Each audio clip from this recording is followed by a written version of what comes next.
I guess you can't even do housework when you're a middle school graduate. And you're still not pregnant, making me look like a fool. How useless can you be? Did he just say that to me? You so-called elite husband, just watch. I'll make you feel what it's like to be looked down on every day for being a dropout. My name is Nicole. I nearly fainted when I saw this month's water bill, and I'm not even suffering from heat stroke, and I'm 35 years old. Why is it so much higher in summer than in winter? Politicians, seriously. It's time to step up your game. Seriously. Like, oh my gosh.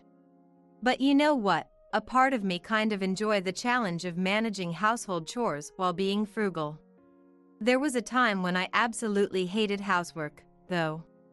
It was just a few years ago. The company that had employed me despite my dropout status went bankrupt due to the economic downturn. Relying on my qualifications and the skills I'd built up, I managed to get hired as a contract employee, and that's where I met my husband, Jeffrey. Jeffrey, for some reason, was very persistent in courting me, even though I wasn't exactly young anymore. I was wary of him at first. But everyone around me praised Jeffrey's character. He was popular with women, yet there were no rumors about him. He was good at his job, had graduated from a prestigious university, but didn't boast about it, and he was kind to his juniors. I thought I could trust him, so we quickly went from having meals together to getting married. I was on top of the world. Or so I thought. The trouble started over how to use the toilet. Could you please sit down to use the toilet? It's really hard to clean if you don't. Could you help with the cleaning or sit down? I've been doing it this way since I was a kid. I can't change now. Are you asking me to be a woman? Jeffrey, who had no concept of helping with cleaning, shouted. Don't tell your husband what to do. Who do you think is supporting this household? He yelled at me for 2 hours. At that time, I had quit my job and was working part-time at a supermarket as a cashier. Even though I wasn't working full-time.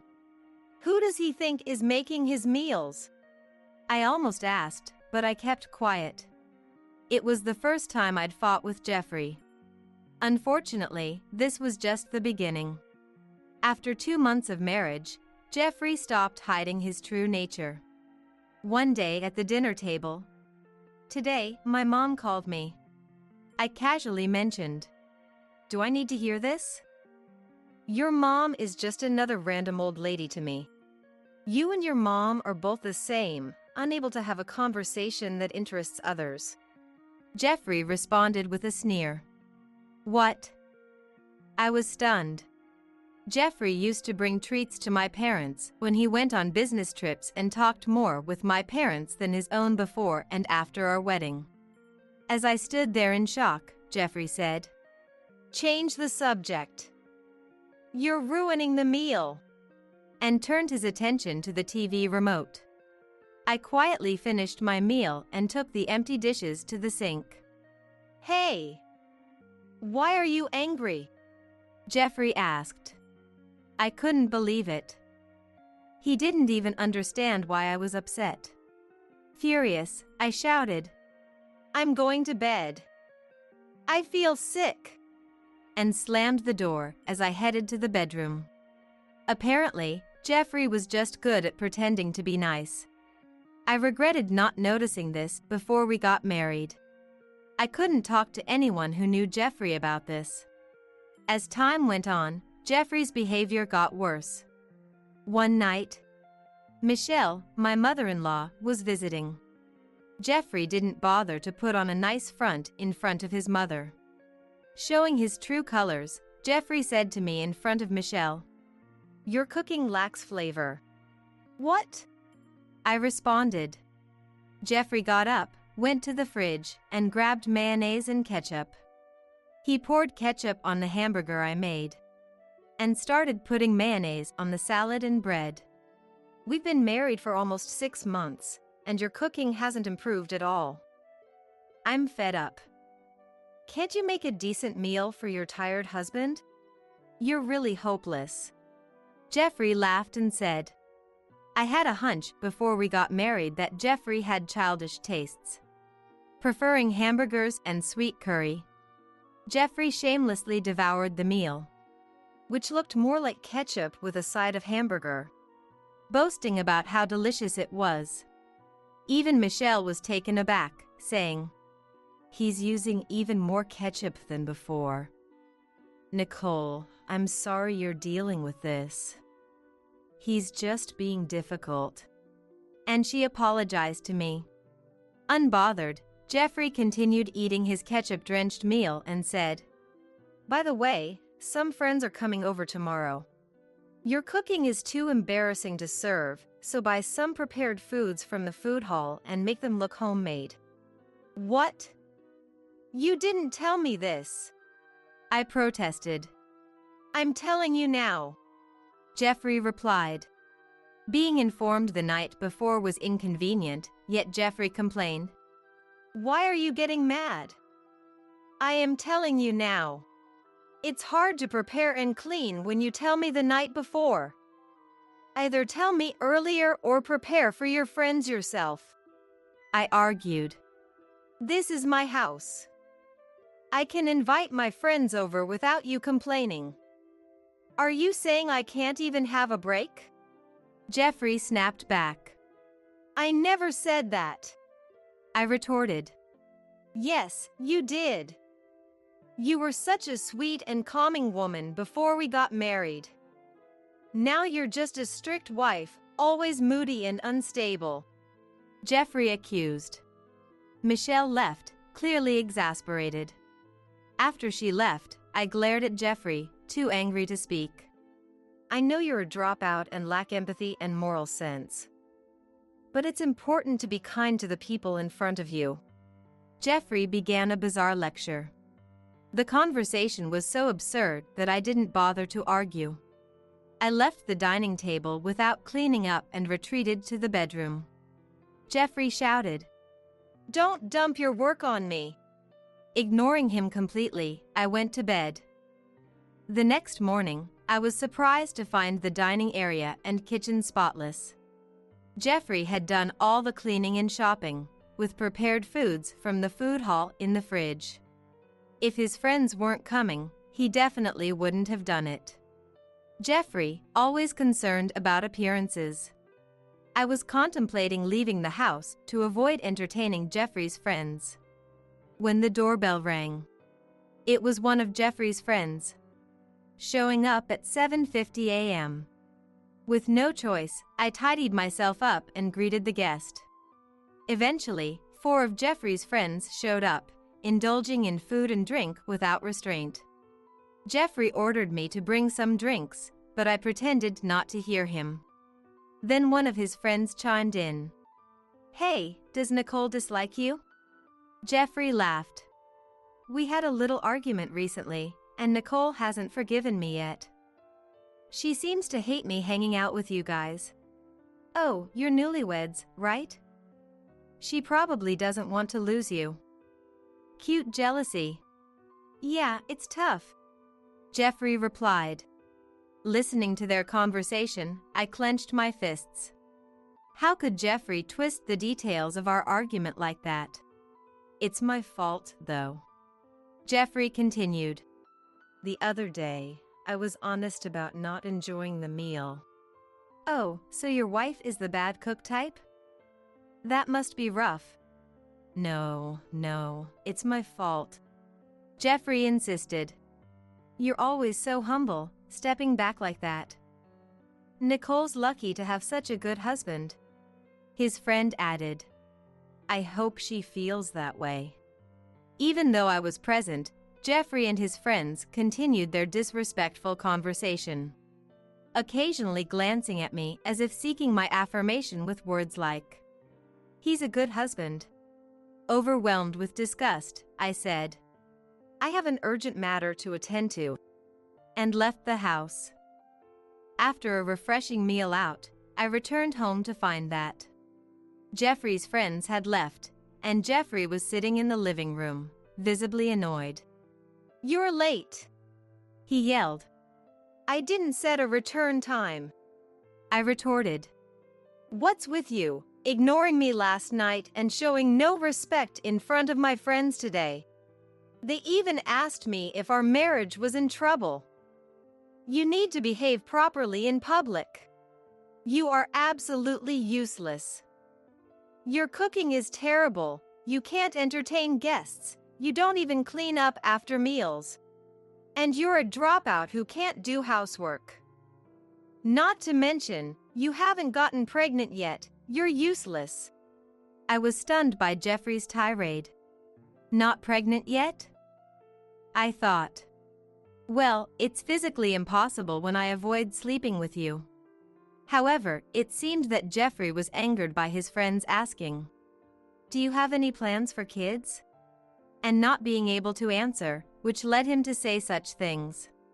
Essentially, he was implying, "As my wife, you should not refuse me and should fulfill your duty to have children." How disgusting. Near the end of our conversation, Jeffrey exclaimed, "We're visiting my parents soon, so you better not keep up this attitude. Stop making my life difficult." I was fed up. With Jeffrey maintaining the stance of, "I'm the victim." Despite all the constant criticisms and undermining of my character, he somehow managed to play the victim. But wait. Going to his parents' place? That's it. I'll use this opportunity to shatter his inflated ego. With this resolution, I braced myself. A week later, it was time to return to Jeffrey's hometown for a family gathering. The past week had been filled with constant arguments, making the car ride tense. But today, my spirits were high because I had a plan. I was looking forward to visiting the in-laws' house. Jeffrey's family was large, including relatives I had met at our wedding and some I was meeting for the first time. What I didn't know before marriage was that many of Jeffrey's relatives held prestigious positions as doctors, teachers, and university professors. Jeffrey had often reminded me, "Marrying you, someone without a college degree, made me seem like a compassionate person who doesn't discriminate based on education. So, at least show me respect during these family gatherings." Of course, as a dutiful wife, I'll ensure you remain in the spotlight, supporting you from behind the scenes. During the family meal, commenting, "Jeffrey, you married such a lovely wife." One of Jeffrey's uncles approached us. "Oh, come on, uncle. You're embarrassing me, but yes, she's more than I deserve." Jeffrey replied with a shy smile. Haha. That's sweet. So, Nicole, how's life with Jeffrey? His uncle asked, giving me the perfect opening. Oh, it's been incredibly fun. Jeffrey is always so amusing, I said enthusiastically. Amusing? Jeffrey looked surprised as if to say, "Did I do something funny?" And his uncle was puzzled, saying, "Oh, really?" "Yes, he's so funny. Just the other day, he entertained me like this." I casually took out my smartphone and played a video file. Immediately, the room was filled with the sound of a popular idol group song and Jeffrey's low voice singing along. "In love." In the video, Jeffrey was joyfully singing in a raspy voice. This song was very popular at the time, often performed at preschool, elementary school, and even at office parties. However, Jeffrey was performing his own original dance, moving his arms and legs energetically with great enthusiasm. He even did a spin and a wink that no idol would dare to do. While Jeffrey's uncle was momentarily stunned and then burst into laughter, Jeffrey stood frozen, unable to stop the video.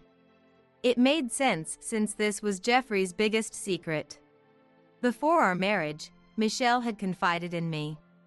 Since he was a child, Jeffrey would sometimes lock himself in his room, play music on his computer, and sing and dance by himself. If you ever catch him, please don't be put off. I had assumed he was mimicking celebrities, enjoying himself karaoke style. But Jeffrey's dance was entirely original, incorporating headbanging like a rock star and forming heart shapes with his hands followed by winks, despite it being an idol song. For a man nearing 40, with a high social standing, this video was devastatingly hilarious. As his uncle's laughter drew more relatives over, spreading the laughter further, Jeffrey snapped back to reality. Stop it! Don't pass it around! Despite usually speaking politely to his relatives, his panicked state brought out his true rough tone. Clearly, he was extremely flustered. How about it? Isn't this dance, moving like an insect to an idol song, hilarious? This is my Jeffrey. Seeing me laugh softly, Jeffrey raised his voice, saying, Don't. But he couldn't say. Don't mess around. In front of our relatives, being mindful of his outward appearance. Suddenly, Jeffrey, your singing is bad. Anna in my class sings better. His little niece shouted. This remark made everyone laugh even harder. And I couldn't help but laugh too. Oh, there's more than just idol songs. There's one where he's singing Michael Jackson. I teased. Huh? Jeffrey immediately turned pale, but when I played the video of Jeffrey Jackson, the relatives laughed so hard they could hardly breathe. Although Jeffrey was just walking backward, it was supposed to be a moonwalk. He struck poses as if wearing a hat, grabbing an imaginary brim, which made it even more unbearable to watch. His humming was mixed with Jeffrey's original lyrics for some reason. The famous zero-gravity lean looked more like a bow with his butt sticking out, which was hilarious. Occasionally, he would shout, Are you having fun, audience? Stick with me till the end. Like a rock and roll performer, and he was waving to the wall as if there was a crowd. Wow. That was my internal reaction. Did Jeffrey want to become a singer or something? He might have needed a break from all that studying. Jeffrey's female cousins tried to choose their words carefully, their voices trembling from laughter. But their attempts not to hurt him actually felt like a painful kindness that chipped away at Jeffrey's pride. Meanwhile, since I had informed Michelle about Jeffrey's recent behavior and my plan to show the video, she joined in the laughter. Michelle said, It's even less presentable than when he was a kid. The impact is incredible. So I guess he never leveled up in his moves? Jeffrey, who had maintained a good public image, was now being recognized by the entire family as having a funny character. Thanks to his performance that blew away any previous perceptions in an instant. Please stop. When I'm doing that, I get so into it that I barely remember my moves. Jeffrey muttered, looking ready to cry. That made sense. I had seen him do Michael Jackson 3 times, and each time the dance was different. Eventually, Jeffrey didn't say a word for the rest of the day, driving us home like a robot with teary eyes. Without even taking a shower or demanding dinner, which was unusual for him, Jeffrey accepted the divorce papers I quietly handed him. Please, forgive me. If you divorce me now, I won't have any standing left. No, it's impossible. My feelings for you have completely cooled. Jeffrey pleaded repeatedly, not wanting to face the embarrassment of a divorce right after being exposed in such a humiliating way. However, I didn't relent. Instead, I delivered the final blow with a single sentence.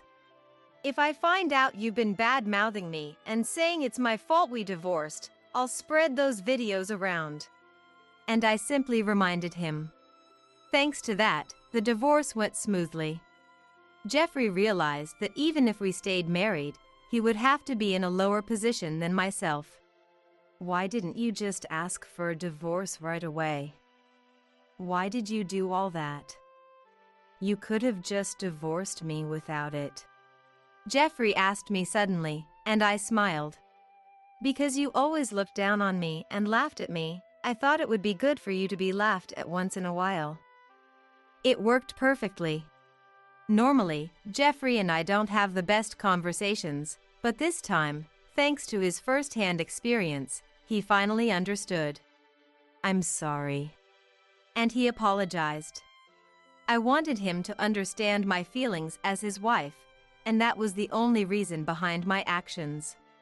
But it seemed to impact Jeffrey more deeply than I expected. When we got divorced, I ended up receiving compensation, something that's usually hard to get. Mom also told me, but I've caused you a lot of emotional distress, he said. It might have been hush money, but I accepted it gratefully, and Jeffrey and I got divorced. Since then, because we live nearby, I ran into Michelle at the station, and she told me about Jeffrey's recent situation. Apparently, he hasn't remarried and is living with Michelle, who's trying to correct his personality. However, the part of him that unconsciously looks down on women probably won't change easily. Michelle laughed and said he won't be allowed to remarry until he's completely reformed. But from what I hear, it sounds like Jeffrey is the one who's traumatized about remarrying. Supposedly, ever since that incident, he's been saying, "Women are scary when they get angry," with a bit of a tremble in his voice, almost like a mantra. That's right. Women are scary when they get mad. Just kidding. It seems he's also become wary of women at work, so it doesn't look like he'll be finding new love anytime soon. As for me, after the divorce, getting another job seemed tough due to my age and education. So, I studied to become an esthetician and opened my own shop. I've just started out on my own, and while it's still a bit of trial and error, I'm gradually getting more regular customers and finding my own style of service. I also get along well with the local business group, and I'm set to offer a 10-minute massage session at their next community event. Remarry? Oh, no, not yet. I've been too focused on work. But I am kind of hitting it off with someone from the business group. So, I might have some good news to share soon. My current goal is to establish myself as a successful working woman. No matter my divorce history, my life is just beginning. My past experiences weren't failures, they were trials to help me step up. I'll use what I've learned and experienced to make my future shine even brighter. Go me. Where the hell are you? The funeral's already started. What are you doing? Get back here now. My stepchild, Dorothy's voice blared through the phone and I grimaced. Can you stop yelling at me? I have no intention of attending the funeral. At that, Dorothy burst into tears. Are you kidding me? What kind of wife doesn't attend her husband's funeral when she's the chief mourner? Everything's a mess over here. Just do what you're supposed to do already. For the past 8 years, I've been despised by my husband George, Dorothy, and my grandson Kevin. On the day George passed away, I found out something that made me quietly move out and disappear on the day of the funeral. Dorothy called me in tears, but I have no plans to attend the funeral. After all, they've been taking everything from me for the past 8 years. Now, it's my turn. After this, my retaliation will cause Dorothy and Kevin to lose everything. My name is Amanda. I'm 60 years old and work for a foreign insurance company. I decided to work for a company that had just entered the American market because I studied German in college. People told me I was taking a risk. Since starting the job, I worked from early morning to late at night, practically every day of the year. Spending my 20s like that, I didn't have time for a boyfriend and just focused on work. When I was in my early 30s, I got promoted and became more efficient at my job, giving me a bit more free time. Thinking it was about time to start seeking my own happiness, I signed up for a matchmaking service that was popular at the time. At first, I couldn't find any good matches through the service. Just as I was starting to truly understand how difficult marriage is, I had a fateful encounter. Nice to meet you, I'm George. The muscular man greeted me with a gentle smile that gave a kind impression. This was my first meeting with the man who would later become my husband, George. George was 4 years older than me and worked in sales for a small company. He had been married before but divorced his ex-wife 2 years ago due to incompatible personalities. We hit it off, both being in sales even if in different industries. We bonded over a shared love of travel and decided to start dating with the intention of getting married. George was a gentleman on our dates, and I was thrilled to be in love again after so long. After that, George and I dated for about a year without any issues. Then, for our first anniversary, George and I made plans to go on a trip together to a resort hotel. Part of me was hoping he might propose on this trip. With those feelings in my heart, I waited for him at our agreed upon meeting spot. Eventually, George's car pulled up to where I was waiting. The moment I tried to greet George with a smile as he got out, I froze. Because 2 strangers emerged from the back seat of the car. One was a flashily dressed woman who looked to be in her 60s. The other was a girl of about 10 clutching a comic book. Huh? George, who are these people? George turned to the 2 of them. Oh, this is my family. My mom and daughter. Come on, say hello. Then George's mother Donna looked at me and said, I'm George's mother, Donna. So you're George's girlfriend? You have such a plain face. No one in our family line has a plain face like that. Makes you look severe, doesn't it? Even more than Donna's rude comments, I was shaken by the girl's presence. Daughter? Did he say daughter? He never said a word about having a child.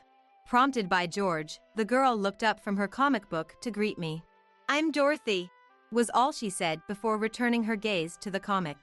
George, what is this? I don't understand anything that's happening. As I grew flustered, George told me. Oh, when I said I was going on a trip, these 2 said they wanted to come along too. It's fine, right? We're at a nice resort, let's all enjoy it together. That's not what I wanted to know though. In the end, still bewildered, I got into the car at George's urging. George, you have a daughter? When I managed to ask that in the car without sounding rude, George said, Did I not mention it? I took custody of my daughter from my previous marriage and I'm raising her. Then Donna chimed in. I mean, I'm the one doing most of the raising though. I'm so happy to finally be free of that role. I lifted my head with a surprised. But George said, Get along with both Dorothy and my mom, okay? Come on, try talking to them. I hesitantly turned around to face the back seat and addressed them. I'm Amanda, George's girlfriend. Nice to meet you both. Donna retorted. Well, I've already heard the gist of it, so no need to introduce yourself. I said to Dorothy. Dorothy, nice to meet you. Dorothy just replied, Yeah, and went back to reading her comic book. Amid the awkward atmosphere, George and Donna started chatting about neighborhood gossip that I didn't understand. I was still completely confused. Not only had I not yet processed that George had a child who he had custody of, but who brings their family along on a trip with their girlfriend without asking? What was going to happen on this trip? When we arrived at the hotel, the rooms were of course split with me and George in one, and Donna and Dorothy in the other. The moment we were alone, I hurriedly said to George, George, what is this? You never told me you had a daughter. We'd been dating for a year and you never said a word about this. George looked at me in surprise. I guess I forgot to mention it.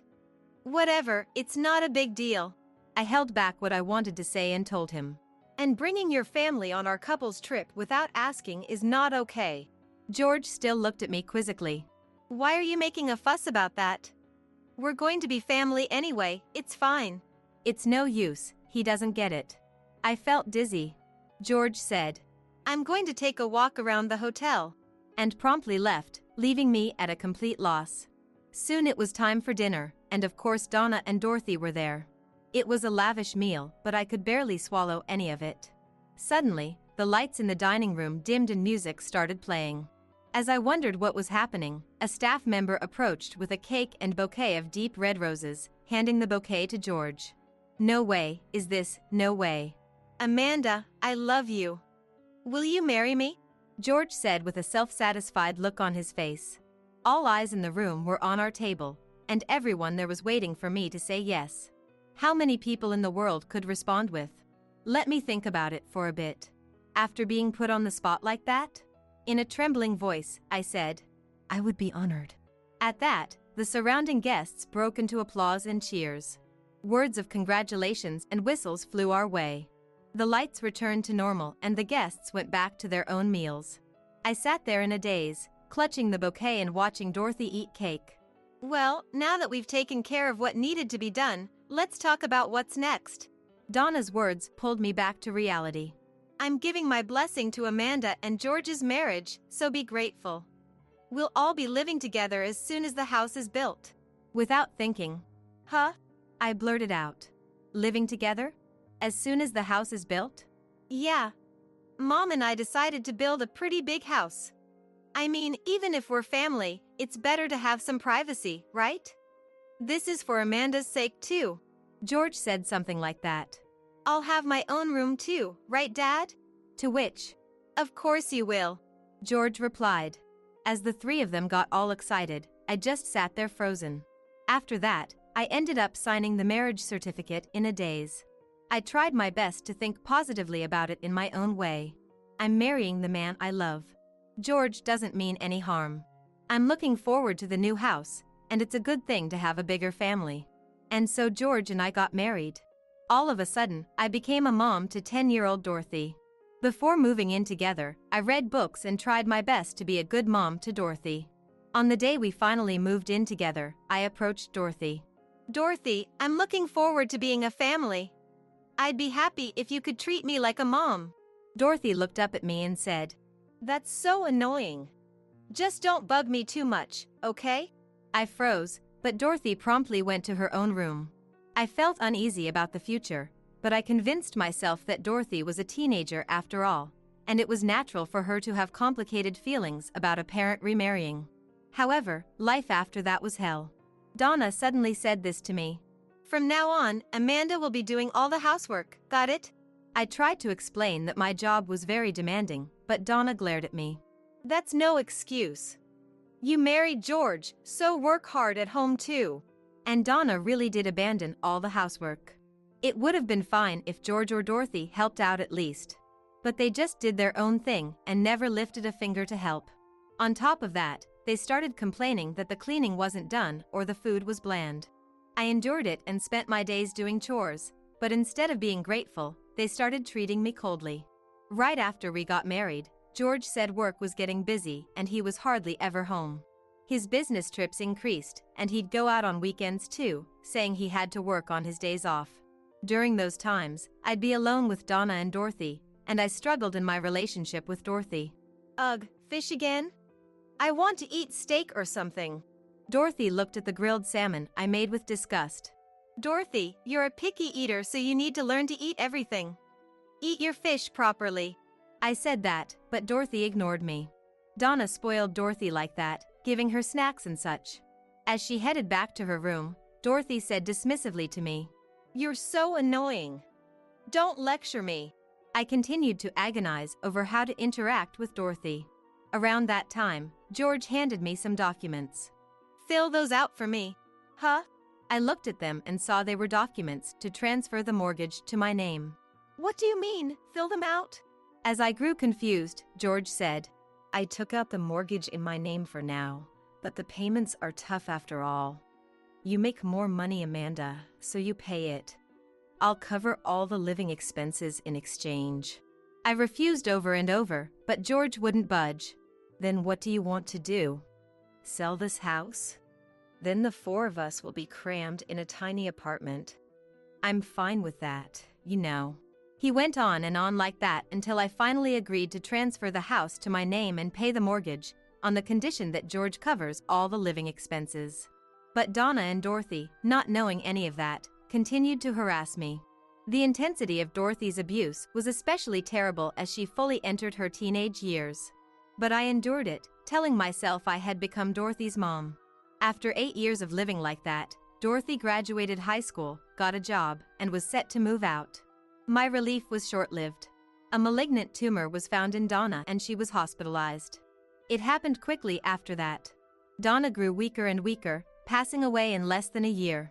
George cried, likely struggling with losing his mom. Thinking about everything Donna had done to me, I wasn't very sad, but I couldn't bring myself to think serves you right either, so I just stoically went. When I saw Dorothy again at Donna's funeral after a long time, she seemed to have gained weight overall. I thought maybe her eating habits had gotten worse living alone, but then she dropped a bombshell. I'm pregnant. I don't know who the father is though. So I'm moving back into this house to raise the baby. I said. What? In shock. I looked at George and he seemed surprised too.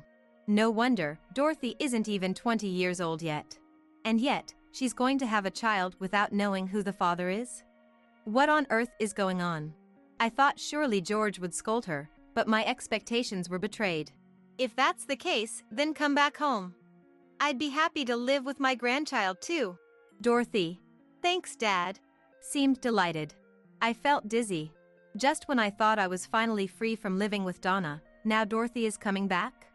So, I'm counting on you. Dorothy said with an eerie grin while rubbing her belly.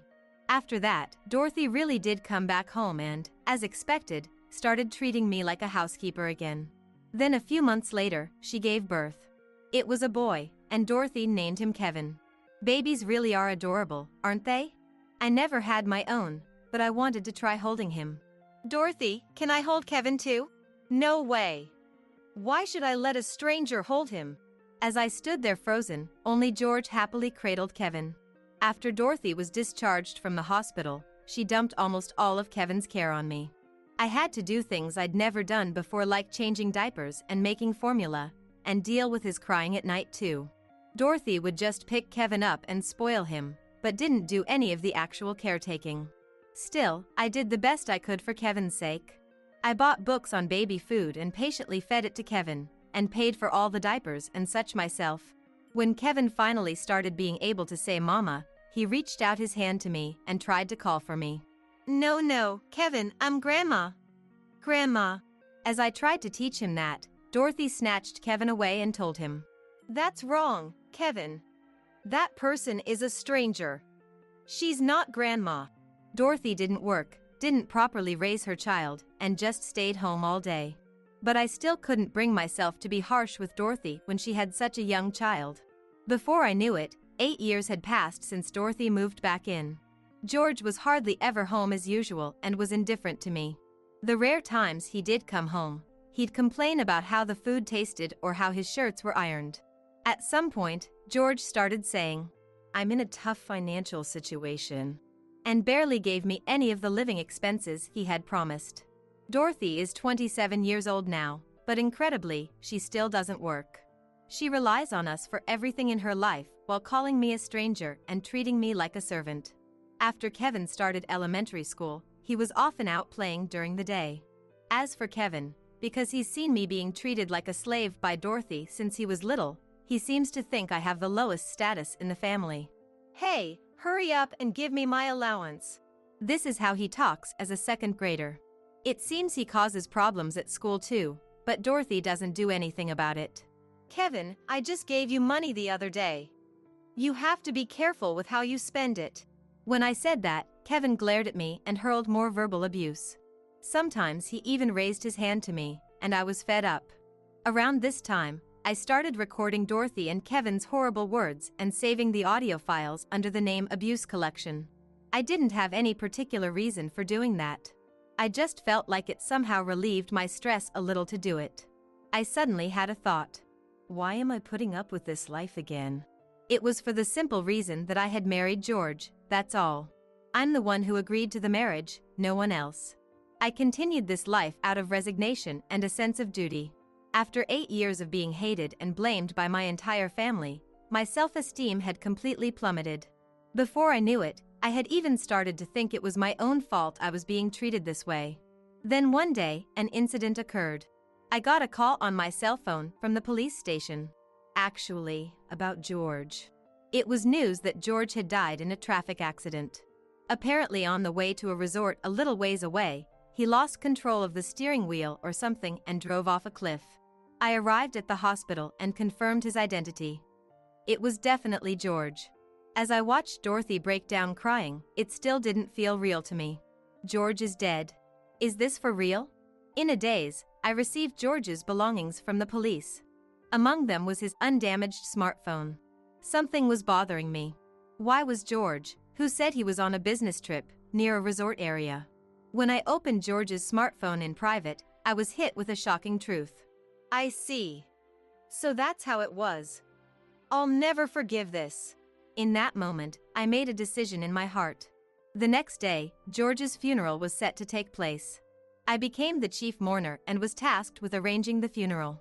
I have something I need to do, so you two go on ahead to the funeral venue. I said that as I sent Dorothy and Kevin off to the venue, but Dorothy was just sobbing and didn't seem to hear my words at all. At this time, I left George's tablet from his belongings at the funeral venue. After dropping them off at the funeral hall, I returned home and muttered to myself, "All right, let's do this." And I had movers, whom I contacted the night before, take away the furniture, household goods, and my own belongings. The destination was my parents' home, as I had already explained the situation to them. My elderly parents told me, "Come on home. You can stay as long as you want." So I decided to take them up on that offer. After stoically completing the moving process, I went straight to my parents' home instead of George's funeral. At my parents' place, they had prepared all my favorite foods and were waiting for me. During the pleasant meal with my parents, my cell phone rang. The call was from Dorothy.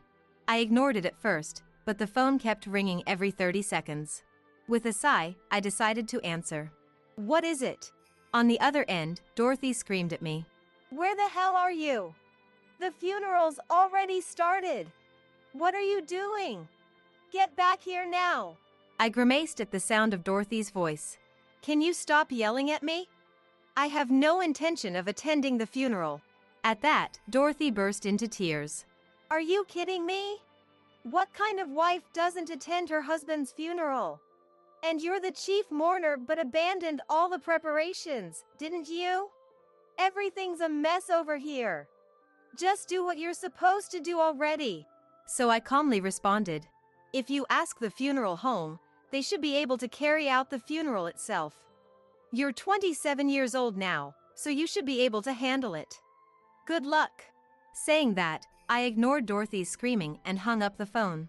It rang incessantly after that, but I kept ignoring it. I spent some much-needed relaxing time at my parents' home for the first time in a while. Around the time the funeral was probably wrapping up, I took a shower and checked my phone as I dried my hair. There were over 200 missed calls. Most of them were from Dorothy, but the most recent one was from an unknown number. I decided to call it back. "Is this Amanda?" The person who answered was Edward, George's brother, whom I had met a few times. If I recall correctly, he's currently the leader figure among the relatives. It's been a while. When I said that, Edward spoke in a voice mixed with anger and confusion. "Where are you? Why aren't you, George's wife, attending his funeral? It's been complete chaos over here. This is terribly inappropriate." I told him with a sigh. "Are all the relatives gathered there with you?" Edward agreed. "Yes, we are." And continued. "And Dorothy, who checked the house, said that the appliances and your belongings are gone. I don't understand what's going on with that either." So I bluntly replied, "Yes. I moved out while the funeral was going on." At that, Edward said, "What?" And I could hear the relatives behind him start to murmur as well. "What the hell are you thinking? The chief mourner doesn't show up to the funeral and moved out in the meantime? Get back here and explain yourself properly." Dorothy was screaming on the other end of the phone, but I told Edward, "I left a tablet at the reception desk of the funeral hall. I'll make a video call so we can discuss the reason." I then hung up for the moment and took out my own tablet. I made a video call to George's tablet that I had left behind.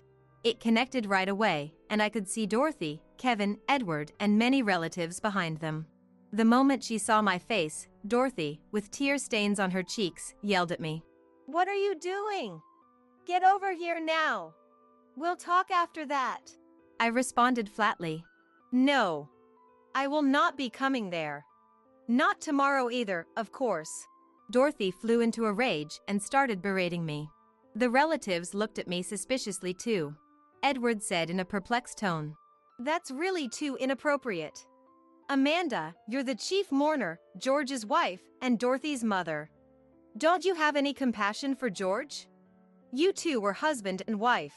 And that's when I decided to tell them the truth. Of course I was shocked when George died, and I had every intention of properly holding his funeral. But those intentions quickly disappeared. Why? Edward asked in confusion. I told him. Edward, everyone. Please listen to this first. I took out George's smartphone from his belongings and played the voicemail. Hey George, where are you? You're already past the time we agreed on. We decided we're staying at a luxury hotel today, remember? Everyone on the other side of the tablet gasped. I continued playing the voicemail message. Ugh, why won't you pick up? Did Amanda find out? You told me you love me more than that ugly woman. Liar. I paused the playback for a moment. On the other side, the relatives were murmuring amongst themselves. As you just heard, George was on his way to a trip with his mistress when he got in the accident. There were photos in his phone that I absolutely cannot show here. I told everyone on the screen who were frozen in shock. And George hated me. He didn't contribute to living expenses and only complained when he came home. On top of that, he was cheating. Wouldn't it be strange to have any affection left for someone like that? Edward muttered in an upset voice. George did something like that? That's... Then from behind, he's the worst. Even I wouldn't want to attend the funeral of a husband like that. A female relative spoke up. Dorothy hurriedly interjected. Even if Dad cheated, you should at least show up to the funeral. And him cheating in the first place is probably because you have no appeal. Here Kevin butted in. Hey, where'd you put the TV? I can't play video games. The relatives were looking at them with disgust, but Dorothy and Kevin didn't seem to notice. Edward held his head in his hands. Yes. Even if my love ran out because he cheated, if I had any affection for Dorothy and Kevin, I may have still attended the funeral. But I think you understand from what they just said. I've been constantly mistreated at home. Dorothy looked shocked. The relatives turned cold gazes on her and Kevin. That's when I played my specially edited collection of their verbal abuse. I told you not to wash your clothes with mine. Your dirty germs will spread to them. You're seriously disgusting. Kevin's voice was included too. I said don't give me carrots. Are you going senile? Hurry up and go buy me some juice, you useless hag. A stream of Dorothy and Kevin's horrible insults played one after another. The relatives' faces grew more and more appalled. Hey, stop that. It's dirty of you to record us. Dorothy screamed that, but I continued playing the recordings expressionlessly. Kevin looked confused, as if he couldn't grasp the situation. This is how it's been. It may be inappropriate to skip the funeral, and I may have inconvenienced you all. I apologize for that. But as you just heard, this is how Dorothy has been treating me. Kevin started doing the same, treating me like a slave. I took a breath and said, I have zero affection left for George or for them. This is why I didn't attend the funeral and moved out. Dorothy started. How dare you? To yell at me. But Edward cut her off. Amanda, I'm sorry about Dorothy. I apologize on George's behalf too. You don't have to come to the funeral. They did enough to warrant this. When I said, I'm glad you understand, the relatives solemnly nodded in agreement. We'll scold Dorothy and Kevin on our end too. Thank you for putting up with being part of this family with them for so long. Edward said that and apologized to me. Then I ended the video call. I slept well that night. 2 days later, I got a call from Edward and he apologized again. Dorothy and Kevin keep insisting you're the one in the wrong, Amanda. The relatives have completely given up on them. Please take care of yourself and be happy from now on. After hanging up with Edward, I went back to my daily life. But 1 week after George's funeral, I finished work and exited the building to find Dorothy and Kevin waiting there. An enraged Dorothy grabbed me and dragged me to a cafe. I don't want anything more to do with you two. What do you want? When I asked that, Dorothy said, I don't want to see your face either. But you won't answer your phone, so I had no choice. Tell me where Dad's inheritance is right now. I muttered, Inheritance? and Dorothy exploded. Dad must have had savings. There was only a debit card with less than $1,000 balance at the house. You took it, didn't you? You thief! So I calmly told her. That is the entirety of George's inheritance, you know. What? Dorothy froze, so I explained. That man couldn't save money, and near the end I was the one paying the living expenses, you know? And it seems he gave quite a lot to his mistress too. Dorothy's face grew paler and paler. So Dad's inheritance is seriously less than $1,000? What am I supposed to do? How am I supposed to live now? I have Kevin too. I smiled at her and said, Why don't you work? That's what everyone else does. Dorothy was silent for a moment, but then shouted as if she just thought of something. That's right. There's life insurance. You work at an insurance company and Dad must have had a life insurance policy at least, right? When is that money coming in? I sipped my coffee and then told her. He couldn't be bothered to sign up for insurance and didn't do anything. The only life insurance policy was one I took out with myself as the policyholder.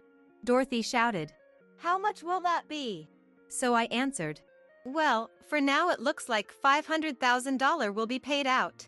Dorothy's face lit up at that. But I swiftly added. The thing is, I'm both the policyholder and beneficiary, so it has nothing to do with you too. Dorothy's jaw dropped in shock. What's that supposed to mean? Are you serious that we won't get any of it at all? When I said, Yes, that's right. Dorothy screamed. Then you take care of us like you've been doing. You're my mom and Kevin's grandma, aren't you? So I calmly told her. You two and I are strangers. I never officially adopted you, Dorothy, and I have no obligation to support you. Don't you care about Kevin at all? If I'm destitute, Kevin will be too. Kevin was playing video games next to us as we talked. Seeing that, I sighed. That's why I'm telling you to work so you won't be destitute. That's a mother's job, isn't it? I did it myself. With Dorothy rendered speechless, her face deathly pale, I asked. By the way, did you spend George's savings? Dorothy replied. Well, yeah, I used some since I needed it to live. I laughed at that. Too bad for you. George had debts, you know. Was it $60,000? If you used George's inheritance, that means you inherited it and now have the obligation to pay back his debts. Just so you know, I renounced the inheritance. Seeing the color drain from Dorothy's face, I showed her the collection notices and such that were in George's phone. As she trembled, I continued. Oh, and about the house. I paid off the mortgage, so it's in my name now. I'm going to sell it, so hurry up and get out. Dorothy cried out. You're going to take even the house away from us? I looked at Dorothy. Yes, I am. With a serious expression and said. Dorothy's face went through a flurry of changes before she suddenly apologized very deeply. Amanda, I apologize for everything up until now.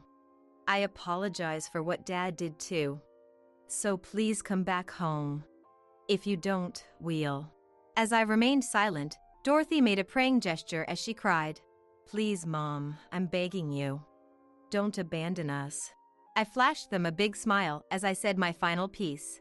I will never forget the awful way you treated me all this time. Have a happy mother-son life together. Then in a final act of mercy, I paid for the coffee and left. After that, it seems Dorothy frantically searched for any other inheritance from George, but of course there was none. Dorothy was saddled with George's debts. She and Kevin went around asking desperately to relatives saying, Lend us money. Let us live with you. But the relatives, having seen their true colors at George's funeral, refused to get involved. With no one willing to help them, all that was left for them was debt. I mercilessly sent them an eviction notice. Of course Dorothy resisted, but I had my lawyer tell her. If you absolutely refuse to leave, we can take this to court, but can you afford the legal fees? And so Dorothy and Kevin were forced out of the house. In the end, it seems the two of them ended up in a rundown apartment. There was no way they could live off just George's meager inheritance, so Dorothy had to go out and work. But with her personality, she quickly caused problems at her job and had to quit. Apparently, Dorothy is currently working multiple part-time jobs to get by. As for Kevin, the change in environment made him act out even more, hurling verbal abuse at Dorothy and sometimes even getting violent. From now on, I want Dorothy to struggle out in society.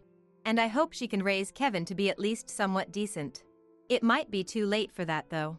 As for me, I had no money troubles since the house sold for a high price and I received the insurance payout from George's policy. By the way, I tracked down George's mistress and demanded a settlement from her. It seems the mistress sold the brand name items George had bought her to come up with the money. Currently, I've moved out of my parents' home and am living alone in an apartment near my company, working hard at my job. Maybe because my stress is gone, work is going well too. I even accepted the promotion I had previously turned down due to my busy personal life. Soon, I'm planning to take an overseas trip I've always wanted to go on as a reward for myself. I've had enough of marriage and am determined to devote myself to my work and repay my elderly parents from now on. From here on out, I want to live positively, valuing myself and never being constrained by anything again.